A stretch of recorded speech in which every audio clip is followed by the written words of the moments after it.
Hello everyone, welcome back to my YouTube channel. आज की class में हम कवर करने वाले हैं क्लास 12 का chapter number 2, basic concepts of macro economics. Start करते हैं आज के चैप्टर को। सबसे पहला टॉपिक है इनकम। किसी भी काम को करने के बदले जो हमें मिलता है ना, उसको हम इनकम कहते हैं। कई बार ये इनकम कुछ काम करने से जनरेट होता है और कई बार बिना कुछ किए भी हमें इनकम मिल जाती है। इनकम दो टाइप्स की हैं, एक तो है फैक्टर इनकम, दूसरा है transfer income. Factor income refers to income received by factors of production for rendering factor services in the production process। मतलब फैक्टर इनकम वो इनकम होती है जो हमें कब रिसीव होती है, जब हम फैक्टर ऑफ प्रोडक्शन करते हैं, यानी फैक्टर सर्विसेज प्रोवाइड करते हैं, तब हमें जो इनकम जनरेट होती है उसको हम क्या कहते हैं, फैक्टर इनकम। दूसरा है transfer income, refers to income received without rendering any productive services in return। मतलब हमें जो ट्रांसफर इनकम रिसीव होती है ना, वो तब रिसीव होती है जब हमने कुछ ना किया हो, बिना कुछ किए ही जब हमें इनकम जनरेट हो रही है, उसे हम क्या कहेंगे, ट्रांसफर इनकम। इसके डिफरेंसेस देख लेते हैं। फैक्टर इनकम का कंसेप्ट होता है अर्निंग कंसेप्ट, ट्रांसफर इनकम का कंसेप्ट होता है रिसिप्ट कंसेप्ट। फैक्टर इनकम हमारी नेशनल इनकम और डोमेस्टिक इनकम दोनों में ही इंक्लूड होती है, लेकिन ट्रांसफर इनकम ना ही नेशनल इनकम में इंक्लूड होती है, ना ही डोमेस्टिक इनकम में इंक्लूड होती है। फैक्टर इनकम हम कब रिसीव करते हैं, जब हम फैक्टर ऑफ प्रोडक्शन करते हैं, तब हमें फैक्टर इनकम मिलती है। लेकिन ट्रांसफर इनकम हमें कब मिलती है, या तो वो हमें हाउस होल्ड से मिलेगी या फिर गवर्नमेंट से मिलेगी। इसके एग्जाम्पल्स हैं, फैक्टर इनकम का एग्जाम्पल होता है rent, wages, interest and profit. Transfer income के एग्जाम्पल्स हैं old age pension, pocket money, etcetera. अब हम आगे देखेंगे गुड्स के बारे में। गुड्स को हमने दो पार्ट्स में क्लासिफाई किया है, एक है इंटरमीडिएट गुड्स और दूसरा है फाइनल गुड्स। फाइनल गुड्स को भी और क्लासिफाई किया है कंजम्पशन गुड्स में और कैपिटल गुड्स में। अब जो ये हमने फ्लो चार्ट पढ़ा, ये सब है क्या, इसको हम धीरे धीरे से और भी अच्छे से समझते हैं। सबसे पहले हम डिफरेंस देखेंगे intermediate goods and final goods में। इंटरमीडिएट गुड्स वो गुड्स होते हैं जिसे हम रीसेल कर सकते हैं या फिर उससे हम फर्दर प्रोडक्शन कर सकते हैं, लेकिन फाइनल गुड्स वो गुड्स होते हैं जिसे हम कंज्यूम कर सकते हैं, यानी वो रेडी टू यूज है। तो वो गुड्स कैसे होते हैं, फाइनल गुड्स। इंटरमीडिएट गुड्स का नेचर होता है कि वो ना तो नेशनल इनकम में इंक्लूड होती है, ना ही डोमेस्टिक इनकम में, लेकिन final goods national and domestic income दोनों में ही इंक्लूड होता है। वैल्यू एडिशन के बेसिस पे देखें तो इंटरमीडिएट गुड्स की जो वैल्यू होती है ना, उसे ऐड किया जाता है। क्यों ऐड किया जाता है, क्योंकि वो फाइनल गुड्स नहीं है, अभी वो यूज करने के लिए रेडी नहीं हुई है, इसीलिए उसकी जो वैल्यू है वो ऐड की जाती है। लेकिन फाइनल गुड में वैल्यू एडिशन नहीं होता, क्योंकि वो रेडी टू यूज है, वो बिल्कुल फाइनल प्रोडक्शन है, कंज्यूमर अब उसको लेने के लिए रेडी है। फिर है production boundary. Intermediate goods with in the production boundary होती है, लेकिन फाइनल गुड्स क्या होती है, क्रॉस द प्रोडक्शन बाउंड्री।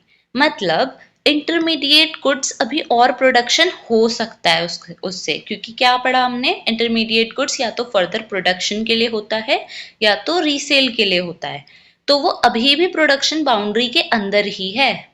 लेकिन फाइनल गुड्स जो है वो प्रोडक्शन बाउंड्री से बाहर आ चुके हैं, अब कोई प्रोडक्शन नहीं होने वाला, अब उसे बस सेल किया जाएगा। अब इसके एग्जाम्पल्स देख लेते हैं। इंटरमीडिएट गुड्स का एग्जाम्पल है milk in a dairy shop. मतलब जब तक मिल्क डेयरी शॉप पे है ना, तब तक वो इंटरमीडिएट गुड्स है, लेकिन जब वही दूध शॉप्स पे चला जाएगा और शॉप्स के थ्रू कंज्यूमर्स के पास चला जाएगा, तो वो क्या बन जाएगा? Final good. दूसरा एग्जाम्पल है coal used in a factory. कोल जो फैक्ट्री में यूज हो रहा है वो इंटरमीडिएट गुड क्यों है? क्योंकि वो क्या कर रहा है? Further production. फाइनल गुड्स के एग्जाम्पल देख लेते हैं। पहला है मिल्क परचेज्ड बाय कंज्यूमर, यानी कंज्यूमर ने दूध परचेज किया है, फाइनल यूज हो रहा है, तो ये क्या हो गया? Final goods. सेकेंड इसका एग्जाम्पल है कार। कार भी फाइनल गुड है क्योंकि ये एक तरीके का इन्वेस्टमेंट है। अब हम कुछ क्वेश्चंस देख लेंगे ताकि हमें और भी अच्छे से इंटरमीडिएट गुड्स और फाइनल गुड्स में डिफरेंस करना आ जाए। सबसे पहला है पेपर परचेज्ड बाय अ पब्लिशर। ये है इंटरमीडिएट गुड। इंटरमीडिएट गुड इसीलिए है क्योंकि पब्लिशर ने पेपर्स परचेज किए हैं ताकि वो उस पर कुछ पब्लिश कर सके, यानी फर्दर प्रोडक्शन होगा। सेकेंड, फर्नीचर परचेज्ड बाय अ स्कूल। ये फाइनल गुड है। फाइनल इसीलिए है क्योंकि स्कूल वालों ने फर्नीचर पे क्या किया है? इन्वेस्टमेंट। रोज रोज तो वो फर्नीचर खरीदने नहीं जाएंगे, तो इसीलिए ये फाइनल गुड्स है। तीसरा है milk purchased bye house hold. ये भी फाइनल गुड्स है क्योंकि फाइनली कंज्यूमर के पास आया है फाइनल यूज के लिए। फोर्थ है purchase of rice by a grocery shop.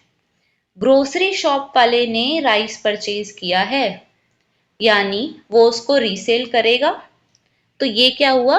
Intermediate good. Fifth है coal used by manufacturing firms. Manufacturing firms use कर रही है कोल को, किस लिए यूज कर रही होगी?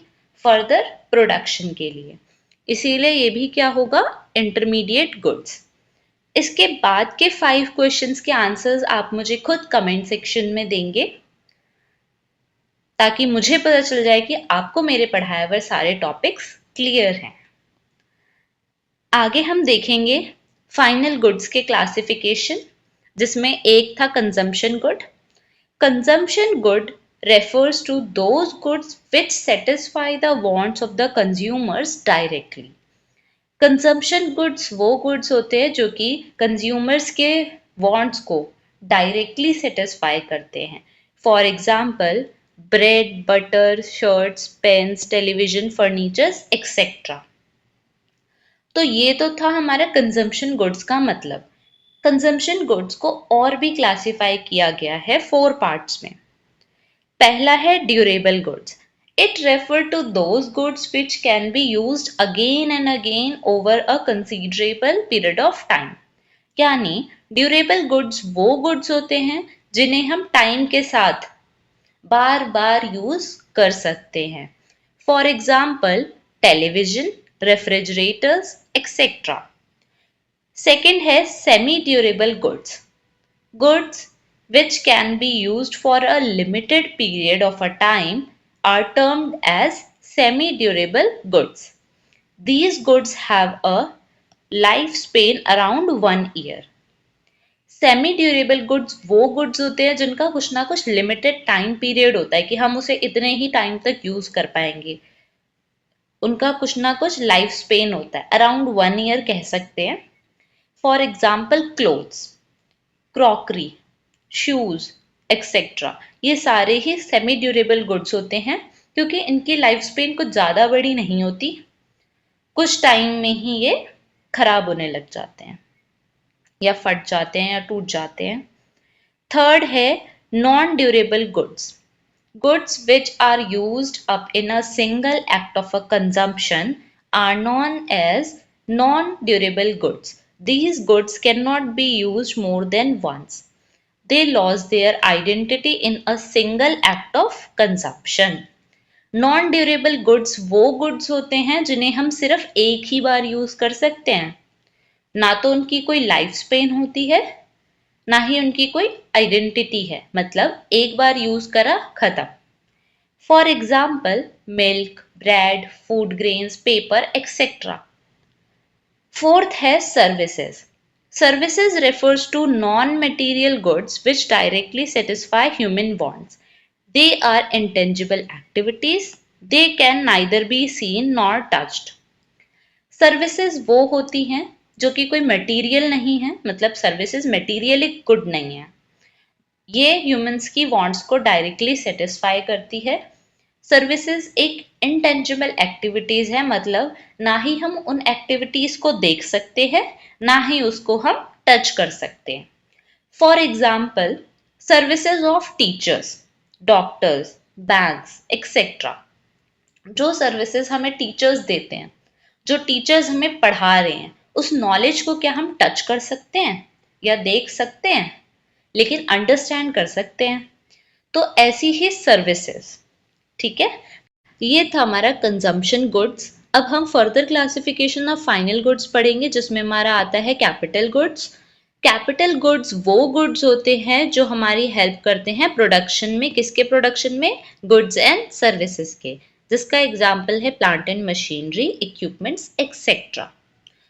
They are used in future for productive purposes and have expected lifetime of several years.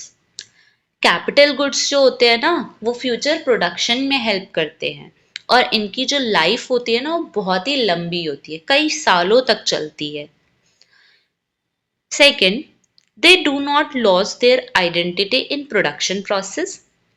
They do not gate merged in the process of production. मतलब कैपिटल गुड्स की ना आइडेंटिटी कभी खत्म नहीं होती, क्योंकि वो हर बार प्रोडक्शन कर रहा है। उस यूनिट को, उस कैपिटल गुड को कोई कंज्यूम नहीं करेगा, इसीलिए उसकी आइडेंटिटी कभी खत्म नहीं होती।